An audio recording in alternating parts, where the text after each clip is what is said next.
Hello everyone, I'm Justice Silver, a student at Wake Tech, and today I'll be interviewing Dr. Oriendon Aja. Okay, thanks for having us. And he's the department head of engineering at Wake Tech Community College. And today he'll be speaking about himself and all that he does and his endeavors and everything that he's looking forward to doing and pursuing. First off, I would like to ask you, why are you here today?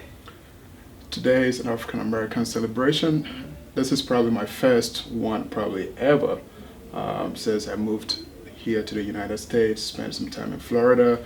Never really had opportunity to go to one. We had clubs on campus where I used to teach, where we had a NSB, National Society for Black Engineers group, and we will host stuff like this, but never really been to a celebration like this before. This is like your first big opportunity as far as celebrating African American history and culture overall. Absolutely. And how does it feel to be here to be a part of an event like this? It feels great. I'm very, very fortunate to be invited. There's a lot that is going on.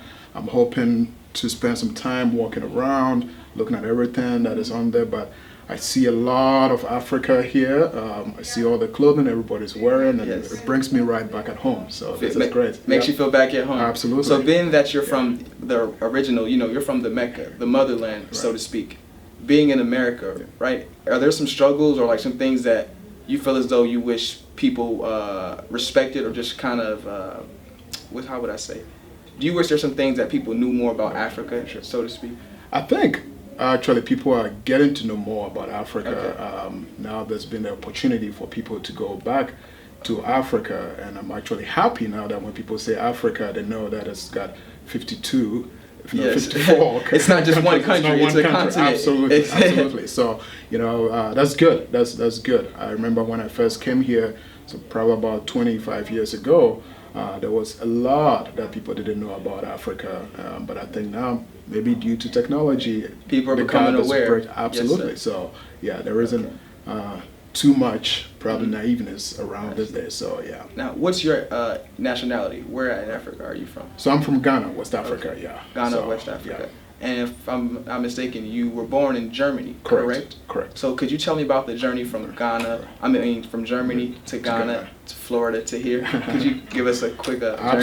Absolutely. So I was born in Germany, Berlin, when it was still then West and East. After World War II. Absolutely. Okay. So I was only 5 years old, so I couldn't tell you a lot about my transition to Ghana. But I know we got on a plane, we got to Ghana. I grew up in Ghana, went to high school in Ghana. Right after high school, I had an opportunity to come to the United States to pursue my college degree. Wow. So I actually came here, started back at Principia College back in St. Louis. Probably the closest place to, it's actually in Elsa, but the closest place to Elsa is St. Louis, back in Missouri. Wow. So yeah. So did some time there, got my degree, and then moved to University of Central Florida. Spent some time there too. Met my wife there, which is always a plus. Yes. So two for one. Yeah, absolutely. Got my master's degree there, and then eventually went for my doctorate degree as well from the University of Central Florida. Did some industry work there, studied structural engineering, so did some bridges back in Florida, and then decided to test the waters of academia, and here I am today. Here in North Carolina. Absolutely. So actually from Florida, I did go back to Missouri, where I was the department head there for the engineering program that just started. So I did that for 5 years, graduated some students, program was good, and moved here to North Carolina for my next challenge. What made you want to relocate here? If you were the department head there, why did you want to become a department head here, if I may ask? Very good question. Okay. I've always kind of wanted to spread that opportunity to others. So it's always been my intention that once I get the Missouri school going to a very good point, to look for the next opportunity. 3 years ago, we visited North Carolina, and my wife, thanks to my wife, who's always kind of very supportive to new ideas and new challenges per se, we decided where will be our next move, and she said North Carolina seems to be the great place. I've always, by the way, wanted a community college experience, because I feel like that is part of what is missing in my whole academia journey. I did again, University of 4 Central years. Florida, 4 years, graduate school program, went to a very small liberal arts school back in Missouri, Principia, to get it started. So I've kind of experienced kind of all. And broaden your horizons. Absolutely. Oh, absolutely. The only part that was missing was the community college component, which my wife, by the way, was fortunate to go to a community college. So she praises community college and wanted me to get the community college experience. So here you are getting great. it. Yes, yes, yes. Several decades later, Absolutely, you're back here. absolutely. So, Yeah. for you, Yeah. in your journey through education, Yeah. what does it mean to you to not remain stagnant? Because you could have easily stayed in Florida, stayed Absolutely. in Missouri. Yeah. What is it that keeps that drive going and makes you want to evolve and just keep developing and growing as a person and as an educator, not remaining stagnant and just staying comfortable? Yeah. Because for so many educators, they just, not to speak bad on it, but it's just say some educators oftentimes will stay at a certain place and retire there. For you, you've went from place to place. Right. What is it that motivates, it gives you that ambition to keep trying new things? Yeah, my drive really is to reach out as the best that I can. Starting one of the pieces that I kind of didn't add to this whole story here about my journey was when I originally came to the U.S., the college that I went to, they had an engineering program. But it was very new, nobody's really tried it out. So needless to say, I wasn't very successful when I started the program there, which is why I went to Florida to pursue my engineering degree. So it's always kind of been something that I felt was needed back at that college. Well, fast forward 15 years later, after I got my engineering degree, the opportunity came to go back to where I started off, to just make it possible for students that didn't have that opportunity. And I think I did that. And for me, that's part of my journey is, okay, now that we've got this here, it's good, what's the next one? I know there are a lot of people, a lot of areas that need help and support. So what was going to be my next opportunity? Let's move on with that. My last question I may ask, 20 years later, you Yeah. have your doctorate degree, how do you challenge yourself? Right, so I've always said, I've got the doctorate degree, it's put me in a position where I can actually be exposed, meet people, right? Okay. That's great. Students look up to me and ask the same question, what does it take to get that? How has it made a difference in your life? And I go, it's a title if you don't use it, right? Okay. You actually put it to work when you actually help others or you help people pave the way for success through that. And I think it's given me the opportunity to do that, so yeah. Well, thank you so much for having us. It is my pleasure. Thank you all for watching it. Hello, this is Michael Eure with Eagle Stream, and I'm happy to be here today at the African American Cultural Celebration at the North Carolina Museum of History. Our special guest is Heron, and he is Heron Beatty, and he is from New Bern area with the John Canoe Dancers and Singers. Yes. Tell us a little bit about what you did here today and what you do every year, and what do you do in New Bern with John Canoe? Well, John Canoe is part of Tryon Palace's outreach program into the African American community. Okay. I greatly commend Tryon Palace for its efforts to reach out into the black community, or the African American community.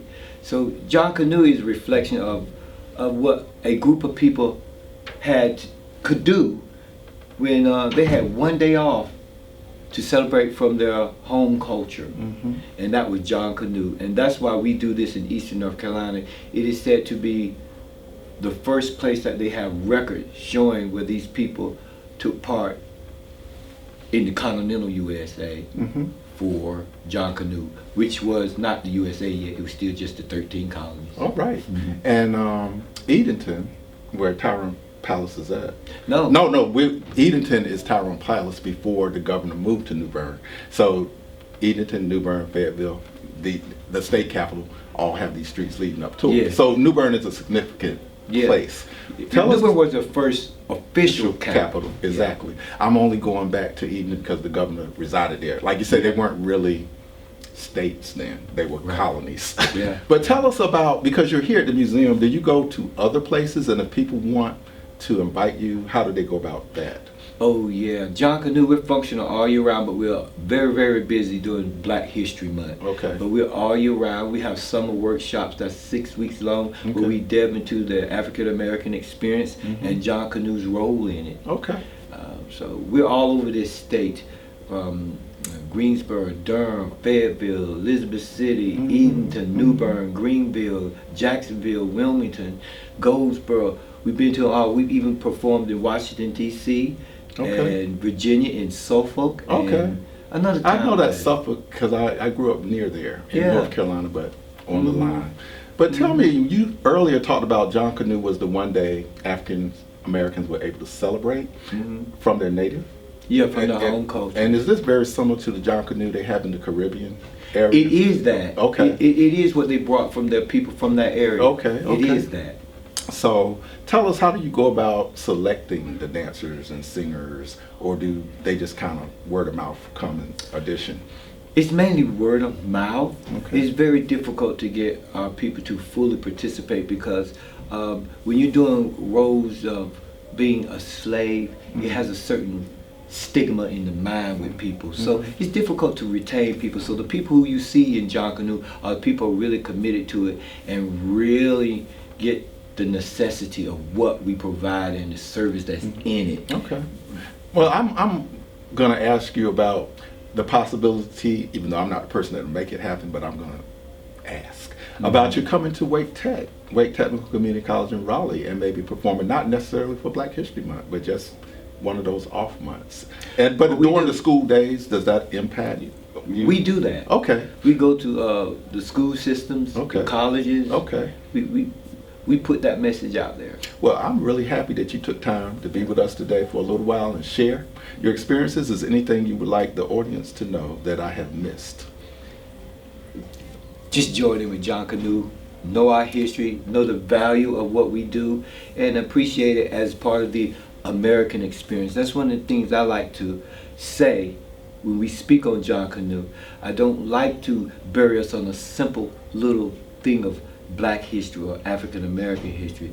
I really particularly like to make it known we are a very, very important part of the American experience. Our experience really, really gives the United States history some powerful depth. From where we were to where we come, evidence. Okay. That's evidence of a powerful thing. Well, I thank you, and I look forward to you coming and helping Yeah. us wade in the water up Yeah, in we Raleigh will. outside of this. Make which sure is you the get over kickoff. Sharon Bryant. I will do that, and Make I'll sure you make get sure we Sharon. get the information, and we'll see you again, hopefully before next year this time.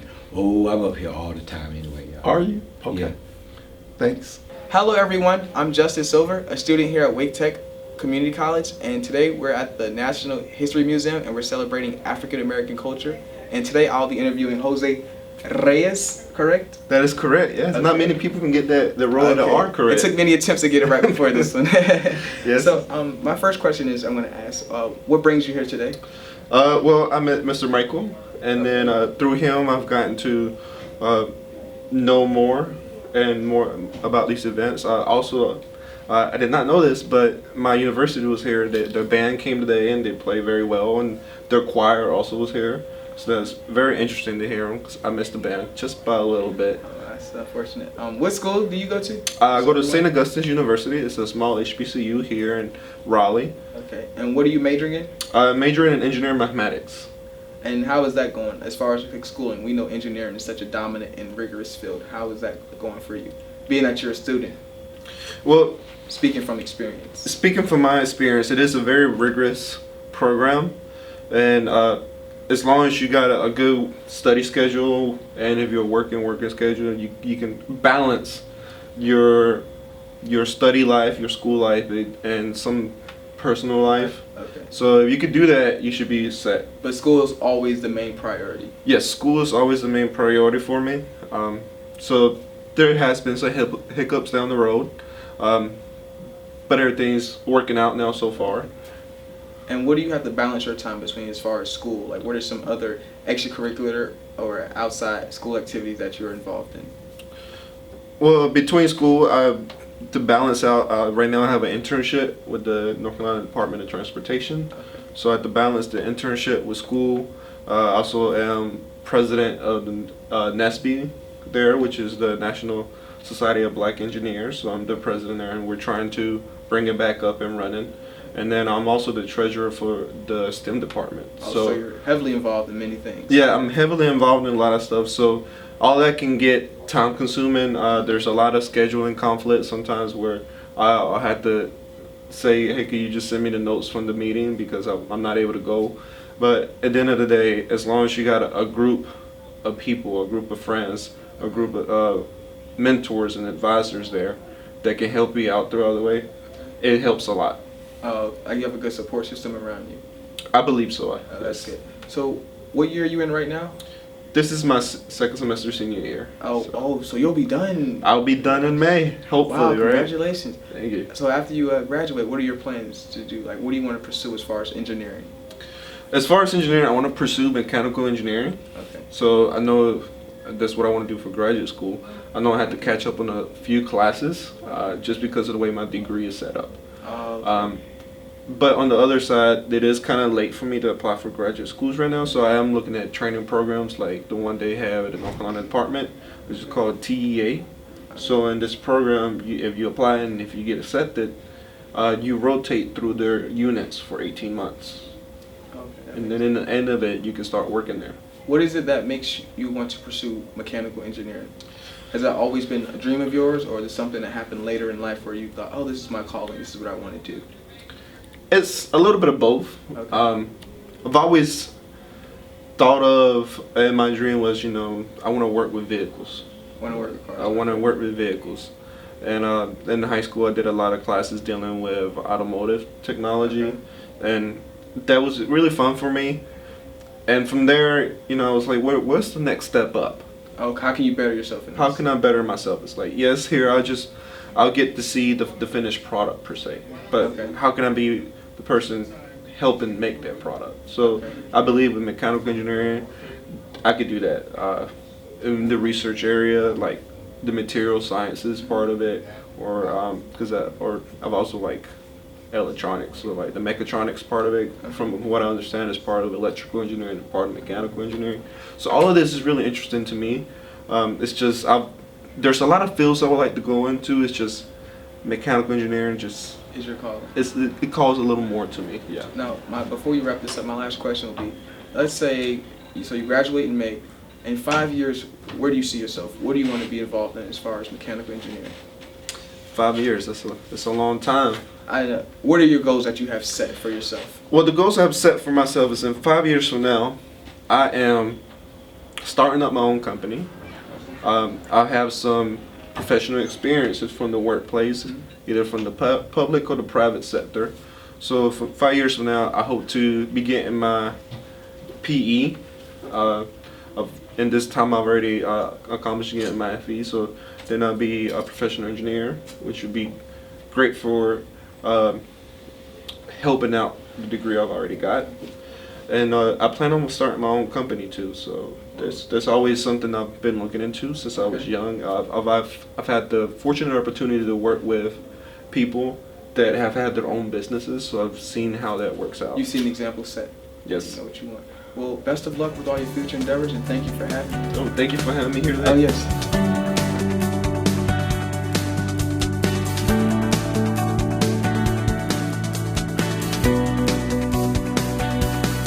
Hello, my name is Michael Eure. I'm a student success coach at Wake Tech.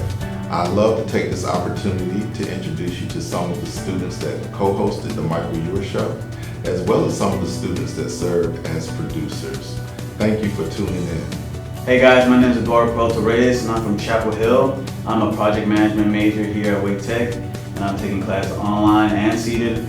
What I like to do in my spare time is play sports, soccer, dancing, and hang out with friends on the weekend. You can check me out on the Eagle Stream channel, co-hosting the Michael Eure Show. My name is Malia Barnes, and I am from Garner, North Carolina. I'm in the Associate of Science program here at Wake Tech, and I plan to transfer to a four-year university to pursue a bachelor's in food science and nutrition. In my spare time, I volunteer with various organizations through Activate Good around my community. Check me out as a co-host on the Eagle Stream channel during the Michael Eure Show. Hello everyone, my name is Chizomi Benson. I'm attending my associate degrees at Wake Tech. I'm planning to transfer to a four-year college to study nursing.